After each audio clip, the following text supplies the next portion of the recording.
So we have here our first live look Ta-da. at the game. So this is as you said, this is a build that they've seen this battle before. Yep. It's maybe the last time they see the battle, but they've seen this battle before. They've seen this map before, but never the full thing with deployment and everything we're going to be running through. Yeah. Stop the bottom. Yeah. You'll see a lot of your very familiar stuff here. Obviously, deployment is there. Deployment is part of Total War. Yeah. But again, in terms of the style of the map and the kind of map that it is, it's not miles away from the sort of map that we've had in previous Total War titles. We do have a big spectrum of different kinds of maps, of course. So we're going to have more dense maps. We're going to have more sparse maps. This one sits on the sort of more sparse side of things, but it's not the completely flat. I want to say tournament style map, necessarily. But it's got some interest in it. But it is a good sort of, it's a good middle ground. Yeah, exactly. Presents a few different things. Exactly. Presents some denser areas, some open areas. So it's a pretty good show map. We should check out that lovely sunset because it is. That is beautiful. It's and grim look dark. at that cannon. Yeah, I can hear everyone going yapping. But it's lovely. Take it in, isn't it lovely? People Look, and a huge amount of work is going into making sure that we capture the feeling, the grim dark, the scale, everything. So massive kudos to the art team for putting off something that looks this wonderful. Someone called me up very accurately of where's the closed beta sign up. That's on the clips that we'll show later, but you're welcome to Google it and find it yourself before that QR code comes up. So we'll talk about just a couple of things here before we actually jump into the battle, because some of this UI is brand new, right? So we want to make sure people understand exactly what they're seeing there. So should we start with reserves? Yeah, let's go for it. Will, do you want to click there? There you go. Ta-da. So massive disclaimer again, like the actual that panel itself as of very recently completely changed. It is still a panel, but we have strategic reserves.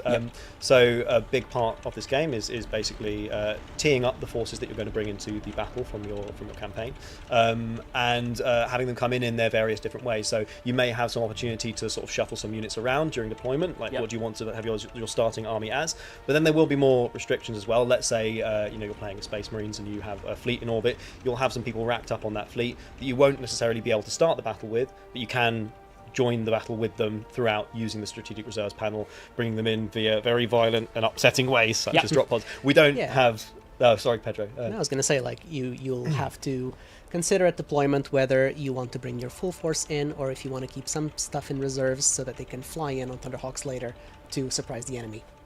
But we're playing the guard. We are. And the Astra Militarum, they do have Valkyries. They hoof it. Yeah, but we tend not to send them down via drop pod because they are human, they are squishy, and they wouldn't survive that kind of impact. So the guard's playstyle is much more about bringing reserves up the field to sort of meet the enemy and hold the line effectively. So a bit more like classical Total War reinforcements. Yeah, with more control over who and when and where, basically.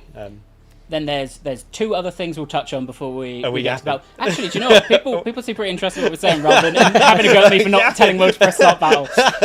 So there's two rows of icons above the mini-map there. What are they? Oh, well, they're different things for starters. They are. So we have the bombardments that you're going to bring into the battle, and again, all work in progress UI. But the explosive, powerful ordnance that you have from off field, or again from your fleet, that again, due to your campaign situation, you will have teed up before this battle. So let's say, well, in this case, actually, we have our Death Strike Godspear warhead, which is that is coming from off field, right? That is an artillery piece sat off field, ready to get involved. We've done it in our campaign, but we do have a fleet in orbit as well. We have our Lance Strike, and we have some Valkyries at the ready. Yep, ready to drop in some missiles. So we've got a bunch of different bombardments that we can drop in, and then we have our army abilities, or in this case, the orders. Yeah, regimental orders. So the Astra Militarum has this mechanic where you can enact orders that will spread to units that are within range of Voxcaster.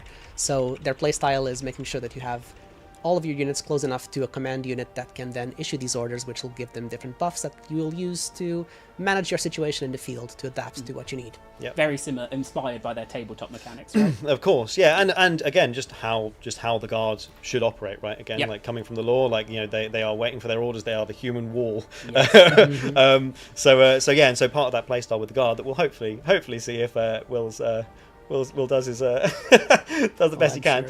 Is presenting that strong front and meeting the enemy in the open and then crashing against them and reinforcing. So we'll see how that goes. Fantastic. Well then, we got a lot else to talk about, but I think we can start the battle and start touching on some of it as Will battles the Orks. Let's go. Okay, go on then.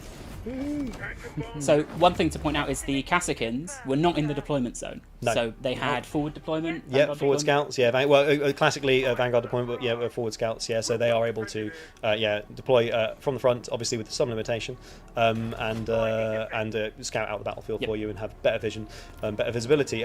Visibility now being a big deal for the war. A big deal, yes. Yep. So you can see, we visualize now where things are. We have fog of war. Yeah. I'm not sure if it is actually in this build though. It's not the visuals. The visuals of it are not engaged, but the mechanics are. Like this is why we cannot see the Orks at the moment. Right. But fog of war has a pretty big impact in this game, especially because we're playing in sometimes very dense maps. Buildings, other obstructions will block your fog of war. So part of the strategy might be to destroy sightlines to be able to see where the enemy are coming from. And we see one of them approaching right now. Yeah, it's a very eager battle wagon who's currently being very brave and being a little bit suicidal to drive. Oh, I mean, I didn't see what he was going up against. No, that's what he's met a Baneblade. At this point, he's probably made the decision that it's worth just going in and going ham. And he's gone. So he's done the best he can, and he smashed over some cover. Yes. Which is probably worth talking about a little bit. Will moved some people into cover here on this left ruin. Yeah. And you can see that they'll filter into positions, basically. So we really wanted to keep it as close to the standard control as possible. So this is just part of the drag out. When you're dragging out a unit over a cover zone, they will populate the positions within there. Oh no! Oh no! And that's what you do if you don't want the opponent to get cover. It's all good. A bombardment's coming in, so this is all going to get a little bit messy.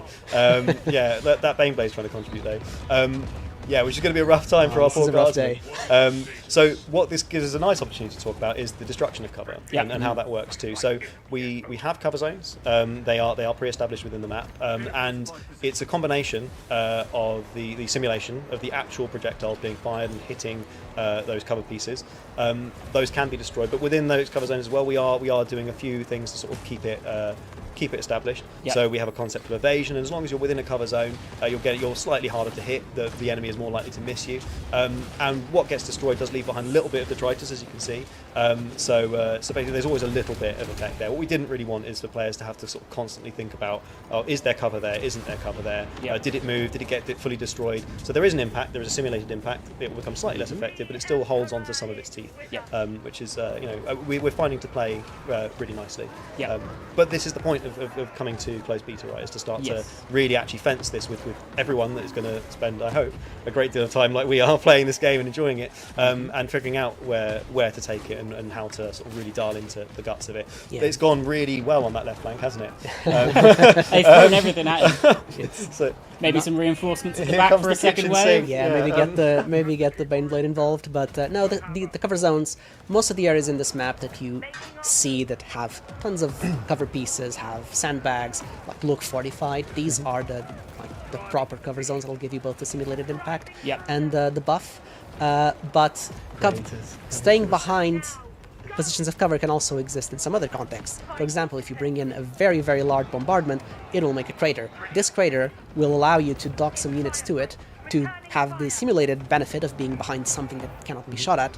But in those cases, you won't get the buff because this is not a fortified zone. It's not prepared for cover. It'll give you some advantage, but not quite the same advantage as these areas of the map that are specific for it. So you get some benefit out of it, and there is some really fun sort of like emergent gameplay that can come out of, are we about to drop the bomb? All right. All silence for the bomb. Here comes the death strike. So this is lovely. I love this. So you can see it's left behind that crater there. Obviously that's a massive one. You'll probably get more effect out of the smaller ones that pepper things, and you have different bombardments with different sorts of cadence of explosion that will create different sizes of crater and stuff.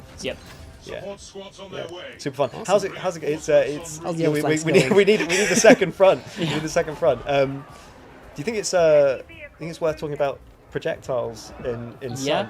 One thing. If you look back at that tank, one thing that tank's doing it's trying to do. Oh, it's trying to get out It's- of range. It's firing. It's still flaming them, and you can see some las cannons going off. I think that's a there. melter going off, but yeah, Oh, there you go, he is strafing. Yeah, he's He is strafing. So yeah, we've Moving introduced strafing.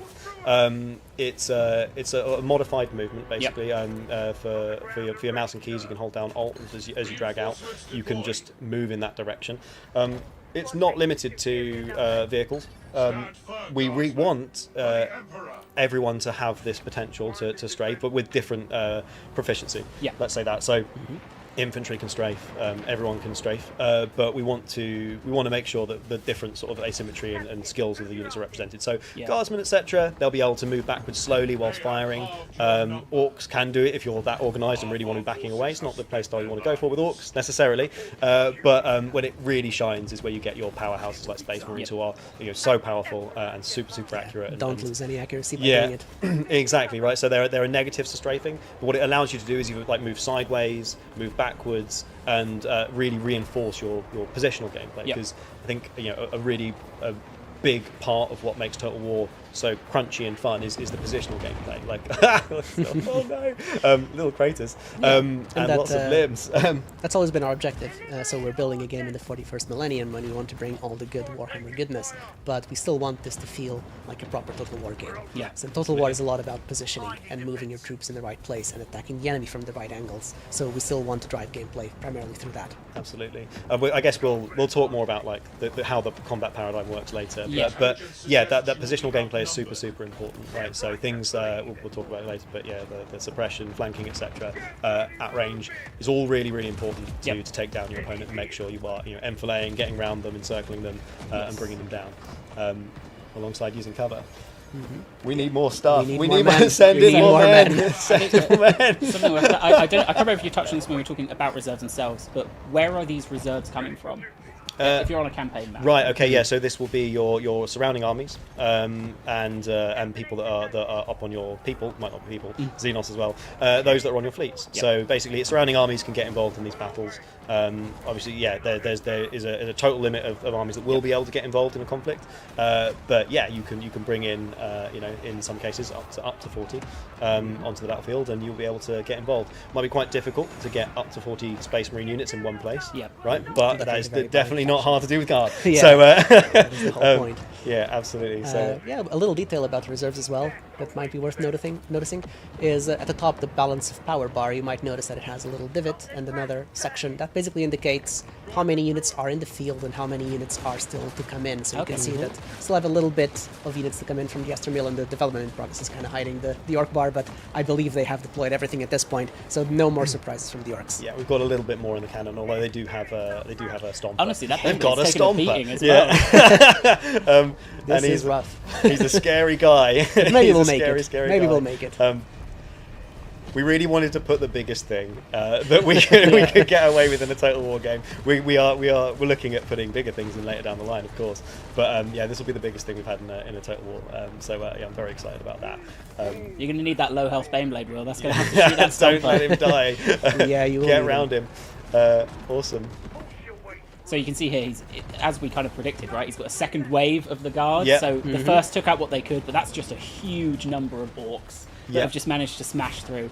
Yep. So now it's up to that second wave, who, looking, I guess, at the corpses of all of the ones Yeah. who failed before them, Yeah. having their own go at holding the Yeah. line. Yeah, but thankfully there's also some cover positions at the back of the map, so now this is where we're trying to make our last stand. Yeah. And we're going to hit the panic button. Yeah, this gonna is hit the the panic ripcord. So, calling from the fleet, we're going to have our lance strike. This is a hyper powerful, very AP centric weapon. You're not going to be able to use this sort of thing often. It is a really a wow. Okay, he's still almost, up. almost. He's still Oh, up. We no. got a problem. So. There we go. He's probably on his way out. He's starting to pop. There he goes. We go. Nice. Congratulations. Oh, you're out of the other ones. Boom.